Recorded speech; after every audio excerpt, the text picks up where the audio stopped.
Olen Tuija Meriläinen, työskentelen täällä E-Hartikaisella Terrafamen toimipisteellä mittaajana. Mun työnkuva kuuluu enimmäkseen mittaamista tuommoisella GNSS-laitteistolla. Mittaan erilaisia maanrakennustyömaalle tehtäviä rakenteita, asennettavia putkia, sitten myös tämmöisiä niin kuin ihan kartoitusmittauksia ja sitten myöskin Troxler-laitteella suoritettavia mittauksia. Meillä on hyvin rento työporukka, että aika semmoista välitöntä on se päivittäinen kommunikaatio, että ei meillä ole niin kuin kovinkaan semmoista jyrkkää hierarkiaa, että työmaapäälliköt on tuossa samassa, mittauspäälliköt tuossa samassa ja se on sitten semmoista kahvipöytäkeskustelua.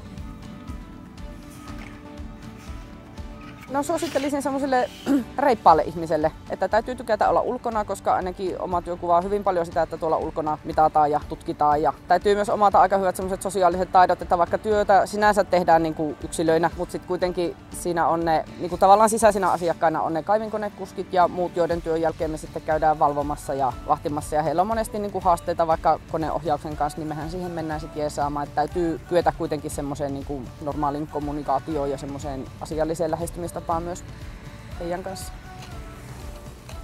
E-Hartikaisesta pidän työnantajana. Kyllä mä suosittelisin tätä alasta kiinnostuneille. Itse ainakin suht uutena työntekijänä on viihtynyt ja olo on ollut semmoinen tervetullut. On ollut mukava tulla taloon ja on otettu hyvin vastaan. En mä ole kokenut, että olisi niinku jäänyt paljon semmoista epäselvää tai ei olisi asiat toiminut jotenkin tai olisi pitänyt vääntää jostain työsuhteeseen liittyvistä asioista. Et kaikki on toiminut niin kuin on luvattu ja oli oletuskin.